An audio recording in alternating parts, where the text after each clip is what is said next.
Centre की मोदी सरकार है ये घट गिणतियां ते लगातार जुर्म कर रही है, जिहदे विच एक बहुत वड्डा वाधा वक्फ बिल की सोध करनी, एक घट गिणतियां नूं दबाउणा, ਉਹਦੇ ਲਈ ਅੱਜ ਸਾਡੇ ਇੱਥੇ ਕੁਰਾਲੀ 'ਚ शहर के सारे मुहम्मदन भाईचारे ने इकट्ठे होकर इत्थे बड़ा शांतिपूर्वक एक प्रोटेस्ट किया है।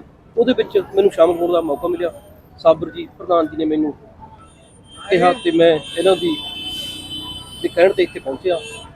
मेरी अपील है मोदी सरकार नूं कि इदां घट गिणतियां नूं प्लीज़ दबाओ ना, ये कोई तरीका नहीं है।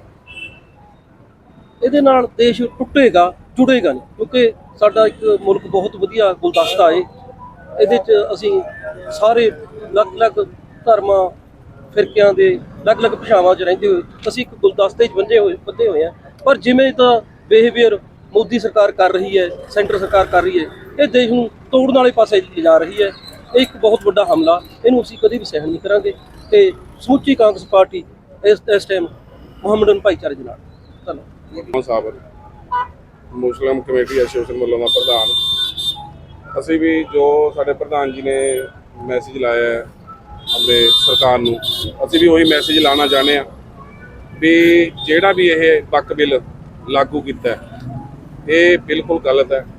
ਇਹ ਜਿਹੜੀ ਵਕਫ ਦੀ ਜ਼ਮੀਨ ਹੁੰਦੀ ਹੈ ਇਹਦੇ ਸਰਕਾਰ ਦਾ ਕੋਈ ਲੈਣਾ ਦੇਣਾ ਨਹੀਂ ਹੈ। ਸਾਡੇ ਪੁਰਖਾਂ ਨੇ ਦਾਨ ਕਰੀ ਹੋਈ ਹੈ ਜਾਂ ਕਿਸੇ ਮਦਰਸੇ ਨੂੰ ਜਾਂ ਕਿਸੇ ਮਸਜਿਦ ਨੂੰ, ਇਹਦੇ ਕੋਈ ਸਰਕਾਰ ਦਾ ਕੋਈ ਲੈਣਾ ਦੇਣਾ ਨਹੀਂ। ਇਹ ਅੱਜ ਸਾਡੇ ਤੇ ਆਇਆ, ਕੱਲ੍ਹ ਨੂੰ ਇਹ ਗੁਰਦੁਆਰਿਆਂ 'ਚ ਆ ਜਾਣਗੇ ਵੀ ਜਿਹੜੀ ਗੁਰਦੁਆਰਿਆਂ ਨੂੰ ਦਾਨ ਕਰੀ ਹੈ, ਗੁਰੂ ਘਰਾਂ ਨੂੰ ਦਾਨ ਕਰੀ ਹੈ, ਉਹਦੇ 'ਤੇ ਵੀ ਕਬਜ਼ਾ ਕਰਨਾ ਚਾਹੁੰਗੇ।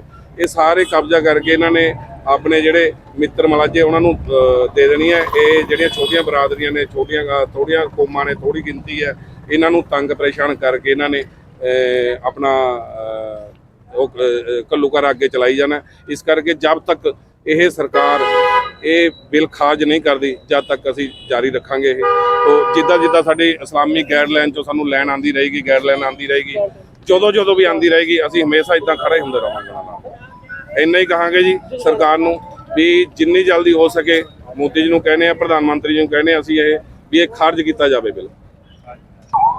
ਅੱਜ ਭਾਰਤ ਸਰਕਾਰ ਨੇ ਜੋ ਆਪਣੇ ਕਾਨੂੰਨ ਲਾਗੂ ਕੀਤੇ ਕਿ ਜੋ ਵਕਫ ਬੋਰਡ ਦੀਆਂ ਜ਼ਮੀਨਾਂ ਭਾਰਤ ਦੇ ਵਿੱਚ ਮੁਸਲਿਮ ਭਾਈਚਾਰੇ ਦੀਆਂ ਉਹਨਾਂ ਨੂੰ ਖਾਰਜ ਕੀਤਾ ਜਾਵੇ।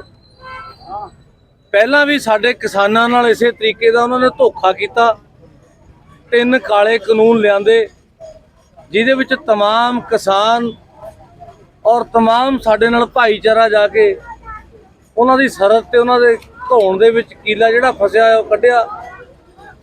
ਉਸ ਤੋਂ ਬਾਅਦ ਉਹਨਾਂ ਨੇ 3 ਕਾਲੇ ਕਾਨੂੰਨ ਵਾਪਸ ਲੱਤੇ। ਫਿਰ ਤੋਂ ਉਹਨਾਂ ਨੇ ਧੋਖਾ ਕਰਿਆ ਕਿਸਾਨਾਂ ਨਾਲ, ਜੋ ਅੱਜ ਕਿਸਾਨ ਵੀ ਉੱਤੇ ਬੈਠੇ ਆ। ਅੱਜ ਦੁਆਰ ਤੋਂ ਇਹ ਜੋ ਮੁਸਲਿਮ ਭਾਈਚਾਰੇ ਨਾਲ ਉਹਨਾਂ ਨੇ ਧੋਖਾ ਕਰਿਆ ਭਾਰਤ ਸਰਕਾਰ ਨੇ, ਇਹਦੇ ਸੰਬੰਧ ਵਿੱਚ ਅੱਜ ਸਾਡੇ ਕੁਰਾਲੀ ਦੇ ਪ੍ਰਧਾਨ ਜੀ ਤੇ तमाम ਮੁਸਲਿਮ ਭਾਈਚਾਰਾ, ਸਾਡੀਆਂ ਮਹਿਲਾਵਾਂ ਤੇ ਭੈਣਾਂ ਅੱਜ ਇਕੱਠੀਆਂ ਹੋਈਆਂ। ਡਿਸਟ੍ਰਿਕਟ ਕਾਂਗਰਸ ਕਮੇਟੀ ਦੇ ਪ੍ਰਧਾਨ ਸਾਡੇ ਰਣਜੀਤ ਜੀਤੀ ਜੀ, तमाम ਵੱਖ-ਵੱਖ ਪਾਰਟੀਆਂ ਦੇ ਬੰਦੇ ਇਹਨਾਂ ਨਾਲ ਹਮੇਸ਼ਾ ਜੋ ਖੜਦੇ ਆ ਔਰ ਖੜਦੇ ਰਹਾਂਗੇ। ਸੋ ਜੋ ਭਾਰਤ ਸਰਕਾਰ ਨੇ ਇਹਨਾਂ ਦੇ ਖਿਲਾਫ ਕਾਨੂੰਨ ਪਾਸ ਕੀਤਾ, ਉਹਦੇ ਲਈ ਜਿੱਥੇ ਵੀ ਇਹ ਵਿਰੋਧ ਕਰਨਗੇ, ਜਿੱਥੇ ਵੀ ਸਾਨੂੰ ਬੁਲਾਉਣਗੇ, ਅਸੀਂ ਹਮੇਸ਼ਾ ਇਹਨਾਂ ਦੇ ਮੋਢੇ ਨਾਲ ਮੋਢਾ ਲਾ ਕੇ ਚੱਲੂਗੇ। ਕਿਉਂਕਿ ਇਹ ਸਾਡੇ ਅੱਜ ਮੁਸਲਿਮ ਭਾਈਚਾਰੇ ਤੋਂ ਉੱਪਰ ਉੱਠ ਕੇ ਅੱਜ ਸਾਡੇ ਭਾਰਤ ਦੇ ਲੋਕਾਂ ਨਾਲ ਹੈ। ਜਿੱਦਾਂ ਤੁਸੀਂ ਦੇਖਿਆ ਕਿ ਚਾਹੇ ਉਹ ਅੱਜ ਪਾਕਿਸਤਾਨ ਨਾਲ ਲੜਾਈ ਹੁੰਦੀ ਹੋਵੇ, ਉਸ ਟਾਈਮ ਵੀ ਮੁਸਲਿਮ ਭਾਈਚਾਰੇ ਨੇ ਪਾਕਿਸਤਾਨ ਦੇ ਖਿਲਾਫ ਨਾਅਰੇ ਲਾਏ ਕਿ ਅਸੀਂ ਭਾਰਤ ਦੇ ਵਿੱਚ ਰਹਿੰਦੇ ਹਾਂ, ਉਹਨਾਂ ਨੇ ਗਲਤੀ ਕਰੀ। ਅੱਜ ਅਸੀਂ ਇਹਨਾਂ ਦੇ ਨਾਲ ਮੋਢਾ ਲਾ ਕੇ ਖੜੇ ਹਾਂ, ਕਿਉਂਕਿ ਇਹ ਸਾਡੇ ਲੋਕ ਹੈ। ਅਸੀਂ ਇਹਨਾਂ ਦੀ ਲੜਾਈ ਆਪਣੇ ਨਾਲ ਹੋ ਕੇ ਲੜਾਂਗੇ, ਜਿੱਥੇ ਵੀ ਸਾਨੂੰ ਜ਼ਰੂਰਤ ਲਾਉਣ। ਤੁਸੀਂ ਕਾਂਗਰਸੀ ਸੀਨੀਅਰ ਆਗੂ ਹੋ, ਜੇਕਰ ਤੋਂ ਇਹਨਾਂ ਨੂੰ ਲੋੜ ਪੈਂਦੀ ਹੈ ਤੁਹਾਡੀ ਤਾਂ ਤੁਸੀਂ ਨਾਲ ਖੜੇ ਹੋ। ਮੈਂ ਤੁਹਾਨੂੰ ਦੱਸ ਰਿਹਾ ਵੀ ਚਾਹੇ ਸਾਨੂੰ ਵਿਧਾਨ ਸਭਾ 'ਚ ਸਵਾਲ ਚੁਕਵਾਉਣਾ ਪਵੇ LOP ਸਾਹਿਬ ਸ਼੍ਰੀ ਪ੍ਰਤਾਪ ਸਿੰਘ ਬਾਜਵਾ ਜੀ ਤੋਂ, ਚਾਹੇ ਸਾਨੂੰ ਕਿਸੇ ਵੀ ਦਫ਼ਤਰ ਦਾ ਘਿਰਾਓ ਕਰਨਾ ਪਵੇ BJP ਵਾਲਿਆਂ ਦਾ, ਜਿੱਥੇ ਸਾਡੀ ਇਹ ਡਿਊਟੀ ਲਾਉਂਗੇ ਅਸੀਂ ਪਾਰਟੀਬਾਜ਼ੀ ਤੋਂ ਉੱਪਰ ਉੱਠ ਕੇ ਪਹਿਲਾਂ ਭਾਈਚਾਰਾ ਨਿਭਾਉਂਗੇ। ਅਸੀਂ ਇਹਨਾਂ ਨਾਲ ਮੋਢਾ ਲਾ ਕੇ ਖੜੇ ਹਾਂ। कहना चाहता हूँ कि जो वक्फ बोर्ड की बिल जो पास हुई है इसको वापस सरकार ले, और ये हमारे पुरखों की दी हुई जमीन है। वक्फ बोर्ड कब्रिस्तान, खानखाओं, मदरसा के लिए दी हुई चीज़ है, इसको सरकार वापस ले, नहीं तो हम इसके खिलाफ सरकार से लड़ेंगे। जिस तरह हम देश के लिए लड़े हैं हम इसी तरह हम सरकार से भी लड़ेंगे। हमारा मांग यही है कि वक्फ बिल का जो सरकार ने पास किया है ये उसमें दखल अंदाजी सरकार को देने की जरूरत नहीं है, और इसके लिए हम लड़ेंगे, सरकार से लड़ता रहेंगे। अगर सरकार आपकी बात नहीं सुनती तो अगला कदम क्या होगा? अगला कदम होगा हम सरकार से लड़ेंगे और आगे हम देखेंगे क्या करना है। कैसे लड़ोगे? लड़ेंगे, सरकार से लड़ेंगे, जो कानून के तहत से लड़ाई होगी उसके लिए हम तैयार हैं और लड़ेंगे। फैसला तो सुप्रीम कोर्ट का है। नहीं, हम उसको नहीं मानते हैं जी। सरकार की हर बात को माने, हमने बहुत बर्दाश्त किया, लेकिन इस बार हम बर्दाश्त नहीं करेंगे। जिस तरह हम देश के लिए हम जंग लड़े हैं, आज़ादी के टाइम अंग्रेज के खिलाफ हम जंग लड़े हैं, इसी तरह से हम सरकार से लड़ेंगे। जो कानून के संविधान के हिसाब से होगा उसी हिसाब से हम सरकार से लड़ाई लड़ेंगे, और इस बिल को वापस लेना होगा। जब तक बिल वापस नहीं होगा हम चुप नहीं बैठेंगे। एक एक बच्चा इसके लिए हम लड़ेंगे, मर जाएंगे लेकिन इस बिल को वापस करा के ही रहेंगे। जब तक बिल वापस नहीं होगा हम लोग चैन से नहीं बैठेंगे। अमेंडमेंट बिल ਵਿੱਚ ਦੱਸਿਆ ਗਿਆ ਹੈ ਕਿ ਜੋ ਇਸ ਕਾਉਂਸਲ ਵਿੱਚ ਵਕਫ ਕਾਉਂਸਲ ਵਿੱਚ 2 ਹਿੰਦੂਆਂ ਦਾ ਹੋਣਾ ਲਾਜ਼ਮੀ ਹੈ ਤਾਂ ਇੰਨੇ ਸਾਰੇ ਮਤਲਬ ਕਿ ਹਿੰਦੂ ਵੋਟਸ ਹੈ ਕਿ ਉਹਦੇ ਵਿੱਚ ਕਿਸੇ ਵੀ ਮੁਸਲਿਮ ਦੀ ਐਂਟਰੀ ਹੋਈ ਹੈ? ਅੱਜ ਤੱਕ ਨਹੀਂ। ਕਿਉਂ? ਕਿਉਂਕਿ ਇਹ ਤਾਂ ਸਾਡੇ ਨਾਲ ਫਿਰ ਨਾਇਨਸਾਫੀ ਹੈ ਨਾ। ਕਿਉਂਕਿ ਅਗਰ ਹਿੰਦੂ ਬੋਰਡ ਵਿੱਚ ਮੁਸਲਿਮ ਨਹੀਂ ਹੋ ਸਕਦੇ ਤਾਂ ਮੁਸਲਿਮ ਵਕਫ ਬੋਰਡ ਵਿੱਚ ਹਿੰਦੂ ਤੁਸੀਂ ਕਿਵੇਂ ਸ਼ਾਮਿਲ ਕਰ ਸਕਦੇ ਹੋ? ਔਰ ਜੋ ਵੀ ਇਹ ਸੰਪत्ति ਹੈ, ਠੀਕ ਹੈ, ਜੋ ਵੀ ਦਿੱਤਾ ਹੋਇਆ ਹੈ ਸਾਰਾ ਮਤਲਬ ਜੋ ਵੀ ਹੈ ਇਹ ਸਾਰਾ ਸਾਡੇ ਪੁਰਖਾਂ ਦਾ ਹੈ, ठीक है। साढ़े पुरखा ने जो दान दिता है उस विच सरकार की दखल अंदाजी तो बिल्कुल भी नहीं होनी चाहिए, क्योंकि बहुत ज़्यादा हिंदू ट्रस्ट है जिहदे बहुत ज़्यादा चीज़ां दान की गई हैं। क्या मुसलमानों ने कदे उहदे विच इंटरफेयर किया है? कदे भी नहीं किया। इसलिए असीं इस बिल के खिलाफ है, क्योंकि जो साडी पुरखा की दी हुई ज़मीन है उस विच सरकार का कोई हक नहीं है, ठीक है। ना ही सरकार ने सानू कुछ दिता है तो सरकार सातों कुछ ले किवें सकती है। इसलिए जो असीं ये वक्फ अमेंडमेंट बिल है असीं इहदे सख्त खिलाफ है और असीं इहदा विरोध करते हैं, और असीं चाहते हैं कि यह जो वक्फ अमेंडमेंट बिल है ये कैंसल किया जाए। ठीक है, आ जाओ दोनों। ਅੱਜ ਕੁਰਾਲੀ ਦੇ ਬੱਸ ਸਟੈਂਡ ਤੇ ਤੁਸੀਂ ਕਾਫੀ ਲੋਕ ਇਕੱਠੇ ਹੋਏ ਹੋ ਨੇ, आखिर मुद्दा की है? मुद्दा ये है कि गवर्नमेंट ने जो है वक्फ बिल जो पास किया है, हमारी डिमांड ये है, हमारी मांग ये है कि इस बिल को वापस किया जाए। जब से देश आज़ाद हुआ है मुसलमानों के ऊपर काफ़ी हमले हुए हैं, कभी उनकी मस्जिदों पर, कभी उनकी खानकाहों पर या किसी भी चीज़ से, लेकिन मुसलमान उस चीज़ को बर्दाश्त करता हुआ गया है।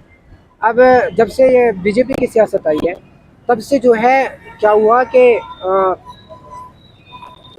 उसमें जो है मुसलमानों की मॉब लिंचिंग बढ़ी है और मुसलमानों की प्रॉपर्टी को डैमेज किया गया है, लेकिन मुसलमान उसको बर्दाश्त करता रहा है।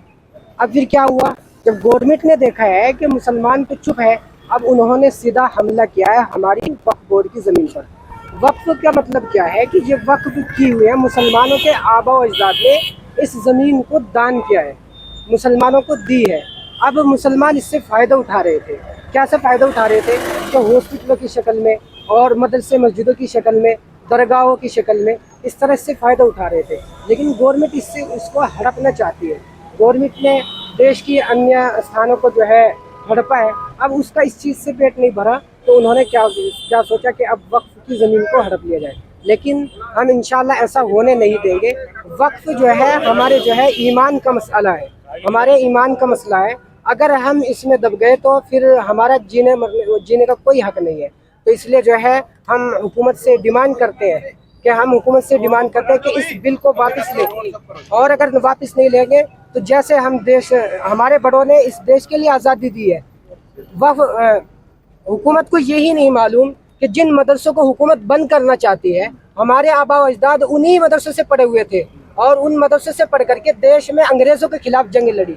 और अगर हुकूमत आज हमारे मदरसों को छीनना चाहती है और हमारे जो है ये हमारी औकात की ज़मीनों को हड़पना चाहती है, तो हम बता देना चाहते हैं जैसे हमारे आबा व अजदाद ने अंग्रेज़ों के खिलाफ जंग लड़ी थी, ऐसे ही हम इसके खिलाफ भी जंग लड़ेंगे और वक्फ बिल वापस करवा करके रहेंगे इंशाअल्लाह। बीजेपी वाले बोल रहे हैं हम मदरसों को किसी भी तरह का प्रचार नहीं कर रहे, और जो ज़मीनों पर नाजायज़ कब्जे करके बैठे हम उनके लिए ये बिल आए। नाजायज़ कब्जा कैसा है? अमित शाह ने जो है पार्लियामेंट के अंदर, मैं उस भाषण को सुन रहा था, चिल्ला करके बोला कि हम वक्फ की प्रॉपर्टी को जो है कोई नुकसान नहीं पहुंचा रहे हैं। लेकिन देखा जाए अभी हिंदुस्तान पाकिस्तान के गेम के बीच में क्या होता है कि यूपी के अंदर 300 से ज़ायद औकाफ की प्रॉपर्टियों को डैमेज किया गया है। ये नाइंसाफी हुकूमत हमारे साथ कर रही है। ਰੋਡ ਤੇ ਨਾ ਉੱਪਰ ਖੜੇ ਹੋ ਜਾਓ। ਜੋ ਸੁਪਰੀਮ ਕੋਰਟ ਦੀ ਕੱਲ ਰੂਲਿੰਗ ਆਈ ਆ ਉਹਦੇ ਬਾਰੇ ਤੁਹਾਡਾ ਕੀ ਕਹਿਣਾ ਹੈ? ਆਰਡਰ ਆਏ ਕੱਲ, उसके बारे में जो है मैंने वो पढ़ा नहीं तो उसके लिए सुना। अभी जी वो फाइनल नहीं हुआ, अभी वो फाइनल आगे ना। जो सोई आपको बोला है, मैं इसको आपके सवाल को पास करता हूँ क्योंकि मैंने अभी इसके बारे में पढ़ा नहीं, पढ़ूंगा तो जरूर इंशाल्लाह सोशल मीडिया आप धरना दे रहे हो ना, तभी तो पूछ नहीं, रहा हूँ। उसमें पेंडिंग है जी, जो आगे फैसला आएगा उसका बोल दो ना आप। हाँ पेंडिंग है वो, अभी पेंडिंग है। पेंडिंग है जो उसमें जो है आगे आएगा तो हम इंशाल्लाह उसमें जो है बताएंगे, आपको जरूर बताएंगे इंशाल्लाह। इसके बारे में आपको गाइडलाइन जरूर देंगे।